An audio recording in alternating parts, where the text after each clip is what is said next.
Welcome, Mark Kammerbauer. He took the long way from New York to Los Angeles. I'm very happy that he's here tonight.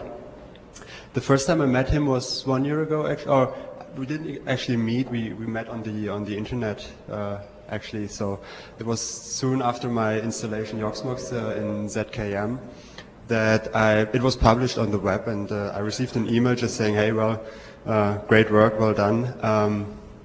And I replied, "Well, like that kind of feedback. That's always good to hear positive feedback," and just told a little bit about myself, and then we figured out that we both are, respectively, I was on my way to the United States, Mark was already there, and we said, well, let's just keep in contact, and then let's see, maybe one day we can just do something together, and so this is the first try. Let's see how it turns out, and I'm very curious to hear about your projects, Mark. Again, welcome, Thanks a lot. Mark. Thanks a lot for having me. And hi to everybody who came tonight. If it doesn't work, you'll just quit it and never do it again. It's as easy as that. And just a short introduction, my name's Mark Kammerbauer. I'm a German-American. I am an architect. I went to architect school in Germany and finished there in 1999, and after that came to the States to work here, and I currently work in a small office in New Jersey, about 1 hour away from New York City. And that means I'm an architect by day, and by night I turn into the boss of Nexialist.com, which is basically my personal side project that developed out of a website which documents my work and collaborations with friends of mine and all kinds of stuff that just develops or has developed over the years. And one word to the logo, the three heads basically stand for architecture or design, music, and text, because I do a lot of music and I do some writing when I get the chance to do so or when I have the time to do so. And that's also the meaning of the name Nexialist, which is basically an all-rounder guy who does all kinds of stuff. And I'm going to start where I finished my studies at university, and since I talked to a couple of you guys yesterday already, and a couple of you guys are involved with architecture one way or the other, or know a little bit about it, probably the most important thing that I picked up in my studies wasn't necessarily about architecture speaking morphologically, but about learning working methods or using methods to achieve a certain goal, whatever it may be, a certain creative goal. And one of the most interesting methods was a method developed by Italian architect Aldo Rossi while he was teaching architecture at the ETH in Zurich in Switzerland. And basically he divided the process of design up into an analytical part, a part of pre-design in which the student would develop a strategy, and the actual design itself. And if I may humbly add to that, you could also add the chapter of implementation, which would mean developing whatever you had designed prior to that. And the analytical part is, in most part, an anamnetic part, meaning it's a surgical process where you unravel layers of morphology in order to discover an inherent principle to things and use that principle for your own ends in the design. So that means that you can basically do anything, whatever you want, given the chance. And I was lucky to do a lot of fun stuff at school, basically seminar work which was reinventing yourself by interpreting your surrounding. And this particular work was about reinventing yourself in the context of green as a metaphor of nature. And what I basically did was I used what you probably know from train or model train dioramas, which are these grass mats that are artificial grass and that you can get in paper mats. And I made a suit out of it. So I turned myself into my own green, which had basically not much to do with architecture in a morphological view, but from a structural view, it had to do with developing an idea and implementing it. Another piece of work which was very interesting for me, because I'm very much into music as well listening as making it, was looking at the work of architect and composer Yannis Xenakis. Yannis Xenakis was a Greek architect, mathematician, and composer who worked for French architect Le Corbusier. And one specific work of his was an intersection between his architectural work and his musical work. He designed the facade for a monastery in France called La Tourette while he was at Le Corbusier's office. And at the time he was working on a composition called Metastasis, which basically implied the same method. He had developed a method of increasing and decreasing density, which was implied on the facade of the building and in the actual composition. And what we did was we used that as a framework for interpretation, which included an audiovisual part and an analytical part, and transforming that into a little animation with an accompanying music piece. And again, something that isn't necessarily architecture, but uses the same method in reaching that end. This is an embellishment of a sequence for a sequencing program called Cubase, which I use to write music. And basically what it is, it shows a temporal development on a linear scale. So all these little boxes and such contain information that goes to a synthesizer or sampler and basically tells them to play something at any given time. When you look at the next picture, you will see that there are morphological similarities to it. You have a linear progression. This is a city plan of Munich, where I went to school. And the difference here is, even though there are morphological similarities, this is a development in a spatial way and not in a temporal way. So the morphology can be deceiving, but the structural principle remains the same. Now, if you compare these two, there was one Italian architect and theorist called Saverio Muratori who developed a method to describe developments in the cityscape. And basically, he developed a temporal scale that would say, at any given time, there is a crisis, and at this crisis, something happens. Whatever it may be, war, economic pressure, that influences the architecture of the city because at the same time, architectural operations take place. Interesting enough, the idea of crisis was something that influenced one of his students, Aldo Rossi, the guy who developed that method I described at the beginning. And when he started out as an architect, he was one of a generation of architects who had the idea that architecture itself was in a crisis. This was at the end of the 50s, beginning of the 60s, and at that time, what had been called international style had been pretty much watered down. It had been a derivative of the modern style of architecture, if using the word style is the right word anyway, because style implies a morphological approach and not a structural approach. So you basically use the image for your ends, and that determines what you do, and not necessarily a structural reason or principle. This is a drawing he did for a project of his that was realized, which is a cemetery in Modena in Italy, San Cataldo. He was also an accomplished artist and writer.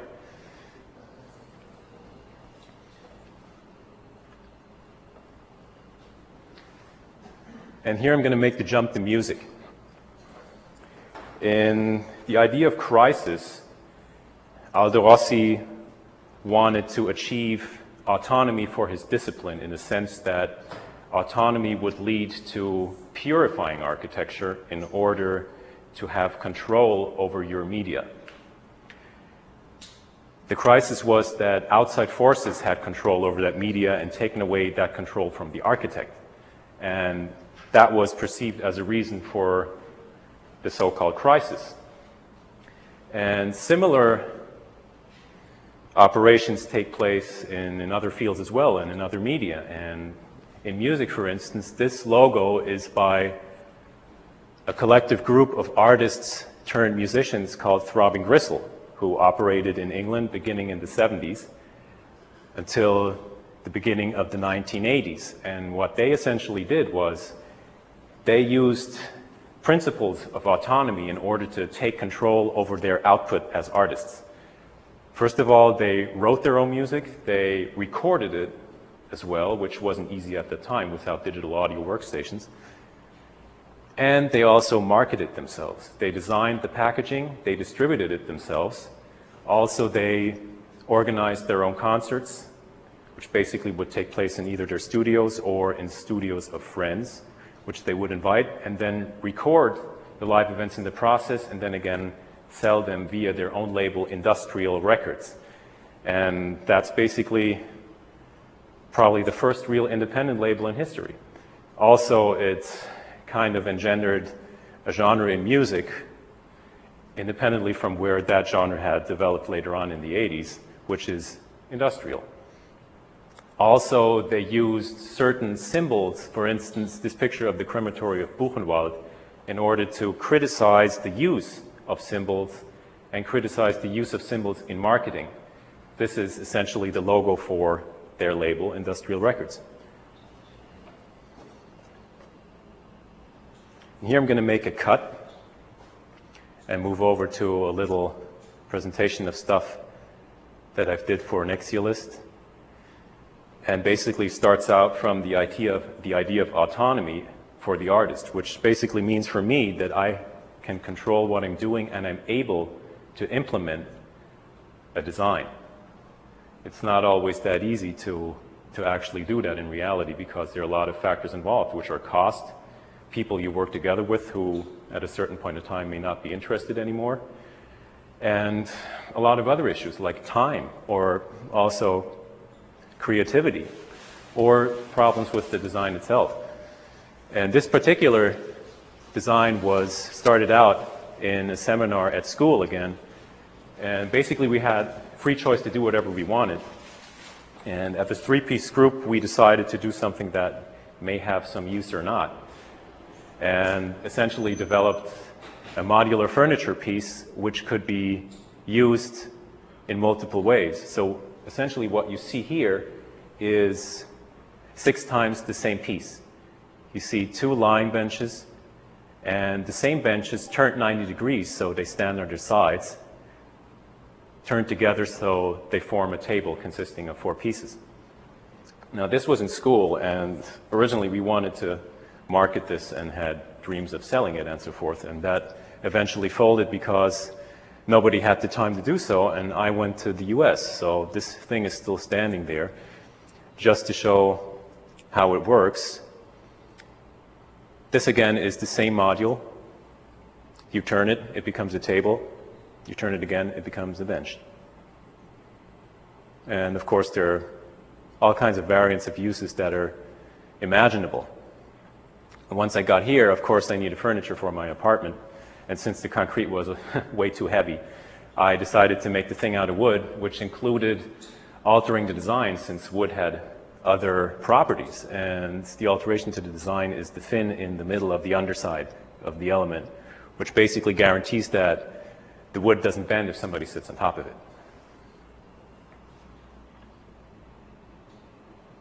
This is the whole set together, the 2 lying ones and the 4 standing ones building the table. And this would be essentially the beginning of what I call my typological series of furniture, which are basically elementary modules that have multiple use and have a certain characteristic which can't be boiled down further, which leads back to the autonomistic principle and the theory of hardcore. Basically, in the search for autonomy, what happens on a theoretical level, for instance in architecture, there's an aborigine theory saying that there was an original hut at one point in time which would include all the basic principles of architecture. That later developed into typology, which is basically a theory that says architecture consists of basic elements and you can reuse and recombine them whichever way you want, but in the long run, you still start out from these basic elements, be it geometric modules, or whatever else, you name it.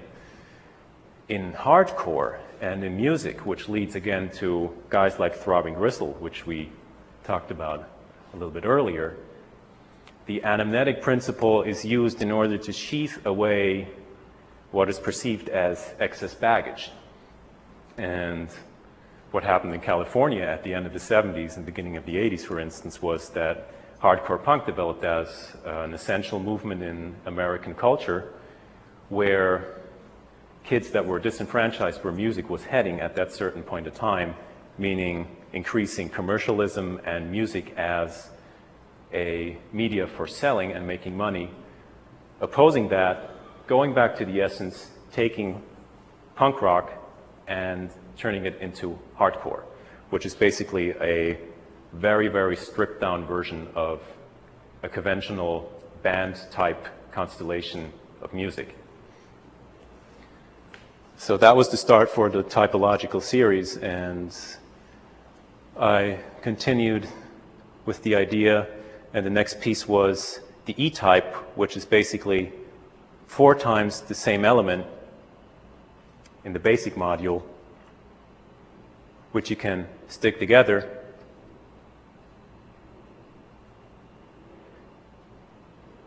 and then have a bookshelf.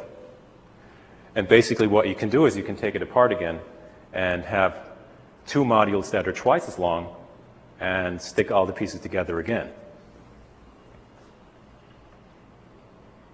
This is another basic element called the I-type, which has the same dimensions as the little sitting group, but is a closed module and can be used in 3 different ways, either at a little bench, because I needed a bench at that time to work on.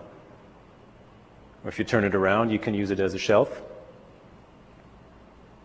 Or you flip it again, and you can use it as a table if you put some plate of glass on top of it. The furniture side isn't the only side of what I do with Nexialist, and the other part is music. And basically, over the years, either on my own or together with friends of mine, we had amassed quite some music. And basically, starting out from electronics, at a certain point in time when I was thinking that I didn't only want to be a fan, but also create music,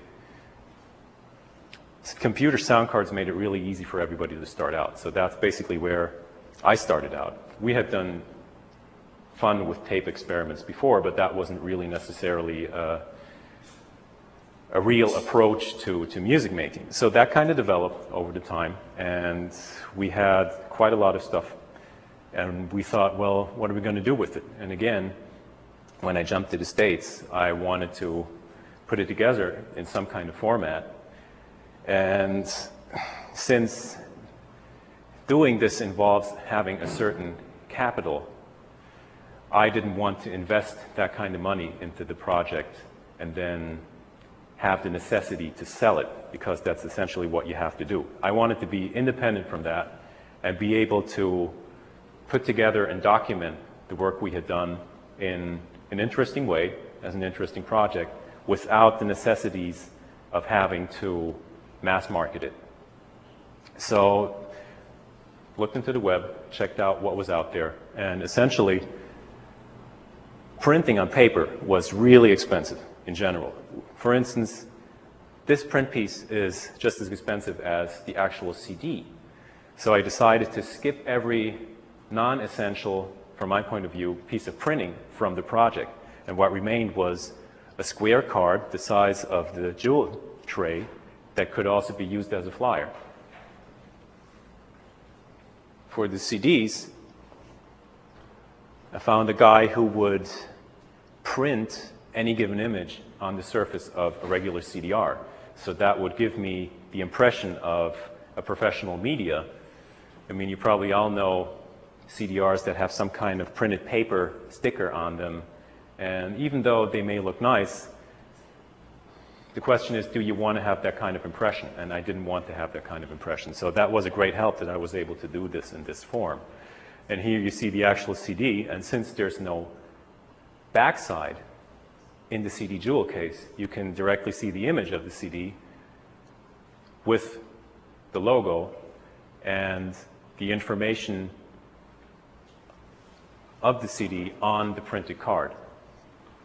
That was the first effort, which was a sampler of all the different projects that we had put together, which were a solo project, a duo project, a project with 3 people involving basically semantics and electronic music, and then some non-semantic project where soundscapes were involved, which I had planned to use for some kind of involvement with architecture in the long run. And that was the first sampler. And the cover itself was done by a friend of mine, so it was a teamwork project, not some kind of ego-driven project. And it was fun for everyone who was involved. And it was feasible because since they had only done a short run of these, I had enough cash to do the same over and over again with whatever we had in our catalog. And this is my first solo effort. And the cover was done by a young Austrian guy who was in the under 19 age division of the Ars Electronica in Linz, Simon Scheiber, who did a fine piece of work here in combination with the neat red tray. And then again, the same issues with the actual cover of the CD and the print on the card. And since this was a short run also, I could do the same thing again. Again, a cover by Simon. Similar back because it was a 2-part set documenting work from 1997 to 2001. And then a duo project with a friend of mine. In this case, I designed the cover. And also the CD image and the back of the cover with the image floating in and out of the CD and the actual print. And then the last one I decided to do something else, which was scrap the print card altogether and try something new, which was even boiled down further with a minimum of print information that would illustrate what it's about, but still have all the essentials for the package. And this was our 3-piece effort, our little band, if you will. And after that one, I wanted to do something that was kind of fun, because at that point in time I'd started playing live again. And usually what I do when I play live is I take my laptop along and use that as a controller for synthesizers and sequencers. So I carry a certain amount of equipment with me, which tends to be heavy. And at one occasion we recorded all of it live, and I turned it into a tape, like your Big Brother's metal bootleg tapes in the 80s. And this is what it looks like with my usual setup. And for tonight, I have a little special laptop setup, which is, in essence, pretty much boiled down to the basics again, because I didn't really want to take all that stuff with me. And that's that. That's nexialist.com. And just to give you an idea what the website is about, the website is minimal HTML, informative, to give you just a basic idea what the whole camp is about. Shows all the projects by all the people involved, and you have an overview of all the stuff that's going on. And initially, I had a really fancy Flash-driven site with a lot of JavaScript. And the original idea was Nexialist was to stay in contact with people I knew in Germany since I had moved to the States. And as I had found out, a lot of them had outdated software, outdated browsers, and couldn't do anything with JavaScript or frames or anything like that. So I said, you know what, I was just going to skip it, boil it down again, and that's essentially what it is. And that's that for Nexialist.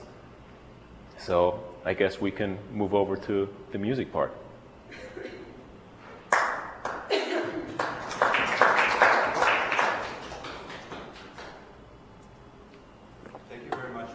Thanks. Of course, we want to have maybe a little time for questions, if there are any questions here.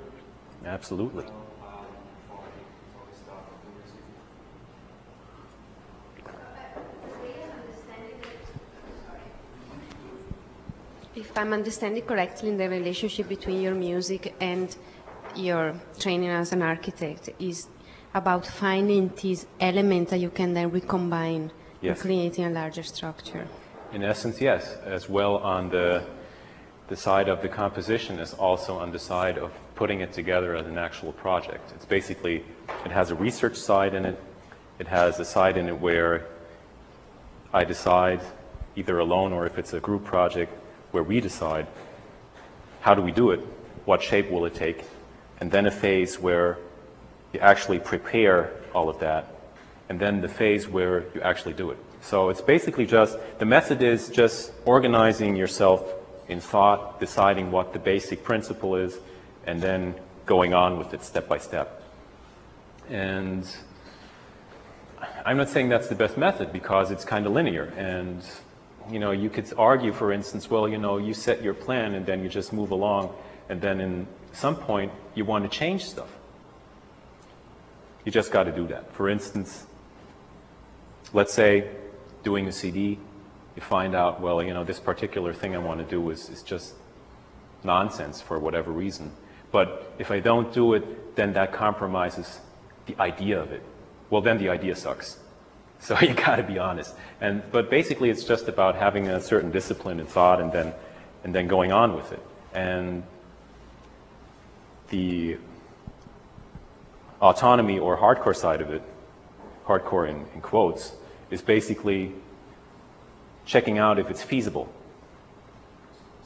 So is it doable for my financial range? Can I do it given that I may be the only guy who invests a lot of effort into it? Can I be sure that, like for instance, the furniture stuff. It took me about a year to get that shelf and the bench from my carpenter guy who does this stuff for me. And I'd love to do it myself. The problem is I don't have any time. And his problem was he was getting married. So it took him a while to get married. Now he's married. I asked him to do a new thing. It took him a weekend. So all these little things kind of play a role in the plan. Sometimes it can be really.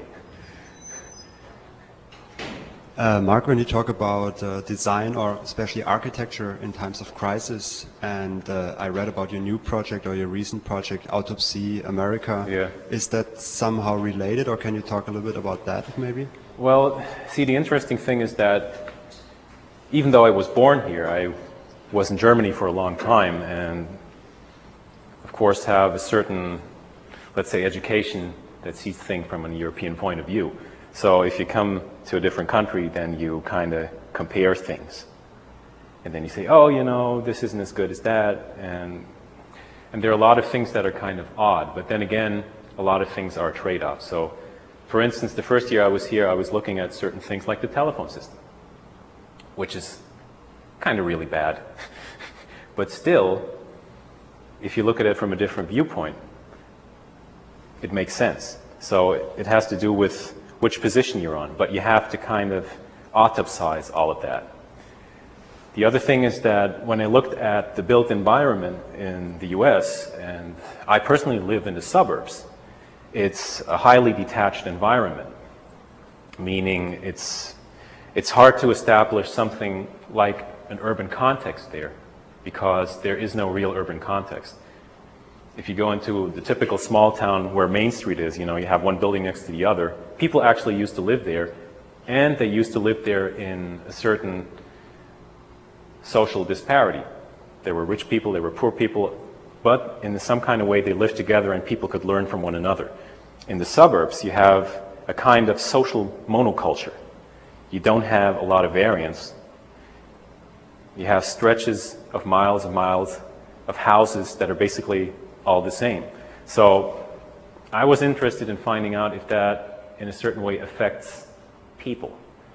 And there may be some links to behavior in some kind. So it's basically trying to analyze if there is a connection between social detachment on the level of communication, and detachment in settling, in architecture, in our sense of what an urban context is, or what our current suburban meta context is. So it's going to be about finding that out. And the easiest way of finding things out is, of course, if you can cut them open and look inside. So that's why it's called Autopsy America.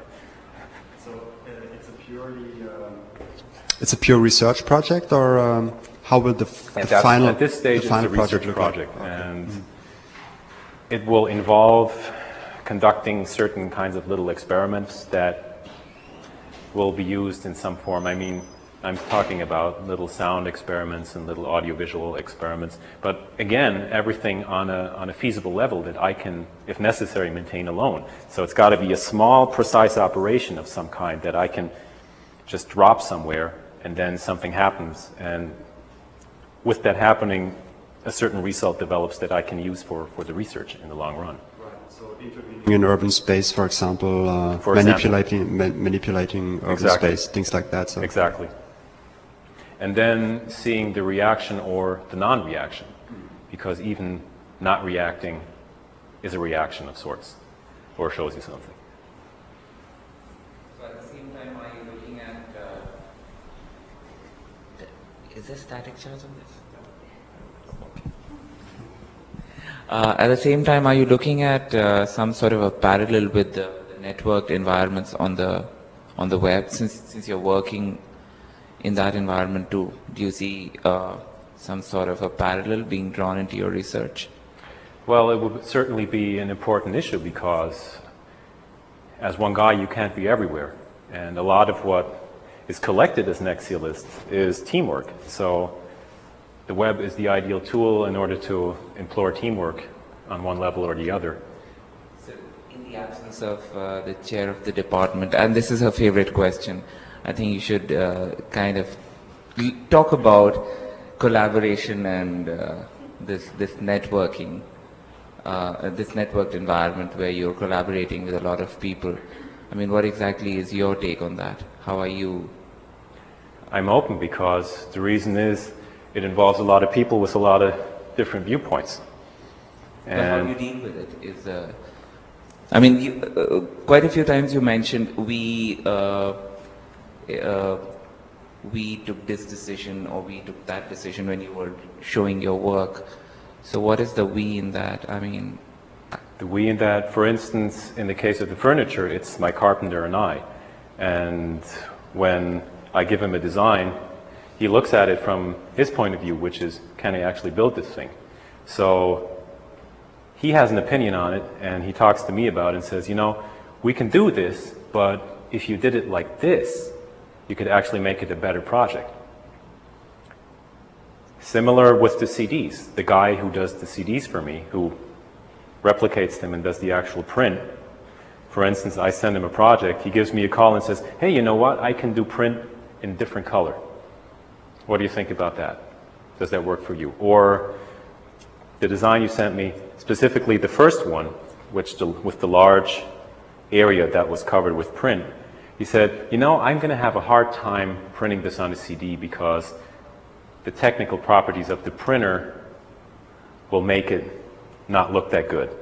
So what he told me he could do was he would just, you know, turn it into a grayscale. So that's the kind of interaction that takes place. but then does Nexialist become a collaborative? Yes. But you said you're the boss of Nexialist. Well, there's a term in hardcore called shit worker,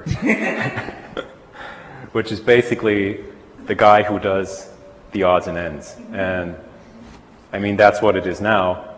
It's kind of the odds and ends, and whatever needs to be done in order to complete something.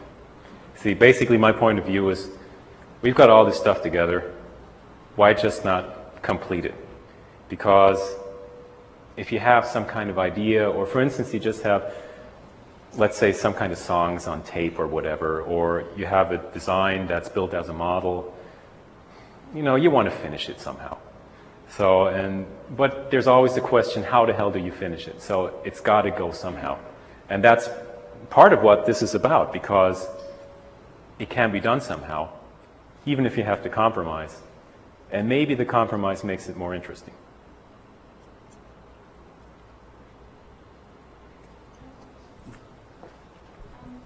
From your talk, it's kind of hard to tell what level you're at. I'm just kind of interested what your audience is and if you have a distributor or if you don't, how well this web is working for the audience you're trying to reach with your For CDs. the CDs? Well, right now I basically play live when a friend calls me up and says, hey, you know what, we got an event going, you want to come over? I'm working together with a couple of guys in New York City right now, trying to figure out a way how to maybe do larger runs, sending out stuff to distributors, talking to them, seeing what they think about it. It's a lot about contacting people. The question is, how far can you do it with a minimum amount of people? It's like a scene works. You always have, for instance, one guy who plays music, another guy who has a bar, then you have someone who prints the flyers for the event, his girlfriend runs out and distributes the flyers, then you have other people who stand at the bar and serve the drinks. So there's always a group of people involved to make an effort work, but not at any given point of time. So that was part of my deal, to kind of reach that point and kind of force it without having to sacrifice any part of the actual project.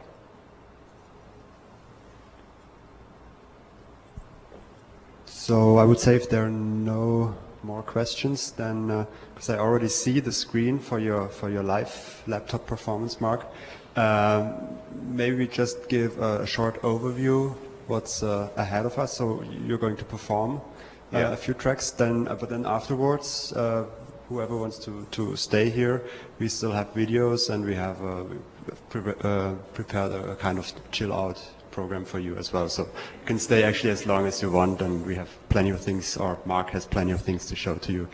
So I don't know, maybe you just want to explain a little bit what is going on in the next couple of minutes. Yeah, basically what I'm doing, what you see here, that's Winamp. And I'm going to run MP3s of my own stuff through a crossfade plugin that enables a continuous flow of the music, starting out with regular electronic semantics, so to speak, basically what you all know as IDM or drum and bass, and then moving on to something that is non-semantic and more textural by using this little nifty plugin platform for Winamp, which enables me to use my studio software in real time. So I'm going to emotively run effects over what's playing and thereby change the nature and the character of the sound. That's the live part of it.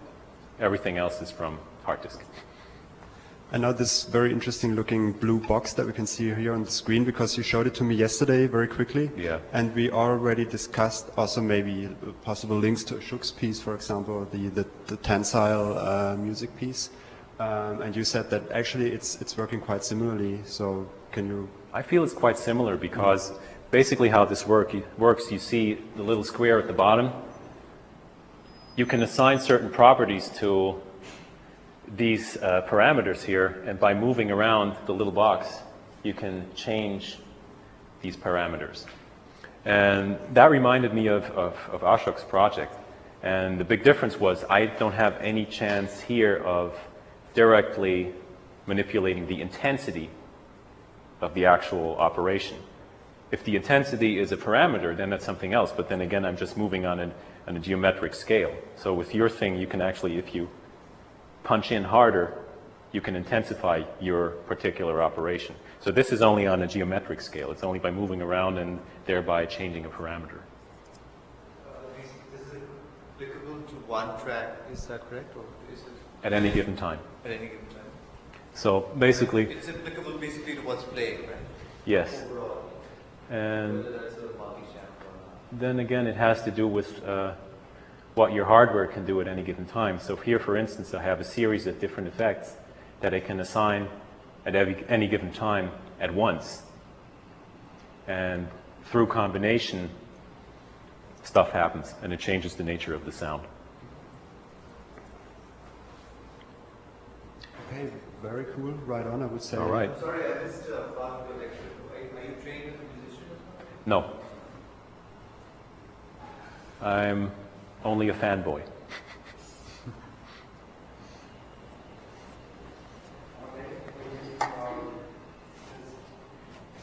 Back, relax, and Anybody listen who to- wants to move his or her body is seriously invited to do so. Right on.